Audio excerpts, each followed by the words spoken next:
नमस्कार, मी सुनील आणि तुम्ही पाहताय एकमत डिजिटलचं सुपरफास्ट अपडेट. राज्यातल्या उष्णतेची लाट, पाणी टंचाईची भीती, शेतकरी मार्गदर्शन आणि आगीच्या घटनांचा वेगवान आढावा घेऊयात.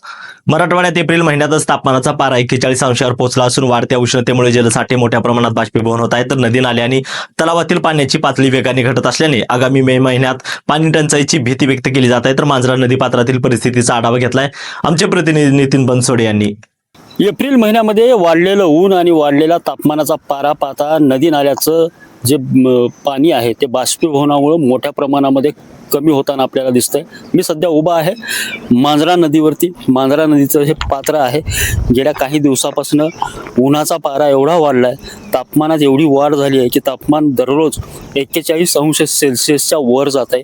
आणि जर पाहायला गेलं तर नदी नाल्यांचं जे पाणी आहे ते पाणी कुठेतरी बाष्पीभवनामुळे या ठिकाणी कमी होताना पाहते. ही मांजरा नदी जी आहे ते उन्हाळ्याच्या गेल्या पावसाळ्याच्या सुरुवातीलाच म्हणजे मे महिन्यातच भरून तुडुंब वाहणारी ही नदी होती.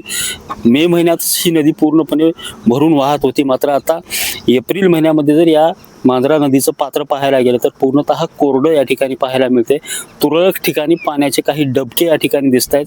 याचं कारण जे आहे ते उन्हाची तीव्रता वाढल्यामुळे पाण्याचं होणारं बाष्पीभवन आहे आणि या बाष्पीभवनामुळे मोठ्या प्रमाणामध्ये पाणी हे जे आहे ते पूर्णतः बाष्पीभवनामुळे कमी होताना या ठिकाणी पाहायला मिळते. अशाच पद्धतीने जर पाहायला गेलं तर या लातूर जिल्ह्यातल्या अनेक नदी नाल्यांची जी परिस्थिती आहे ही अशाच पद्धतीची आपल्याला पाहायला मिळते. जवळपास बाष्पीभवनामुळं या नदी नाल्यांचं पाणी जे आहे ते अत्यंत कमी झालेलं आहे. तुरळक पाणी साठा या ठिकाणी दिसतोय.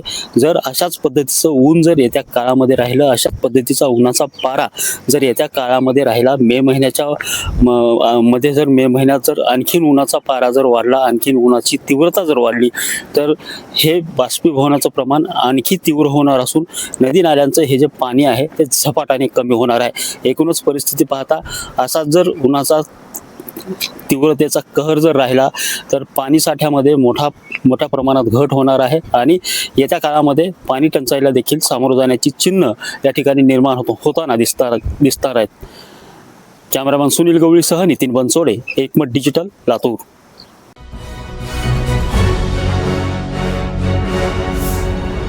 Thanks for watching Ekmat Digital.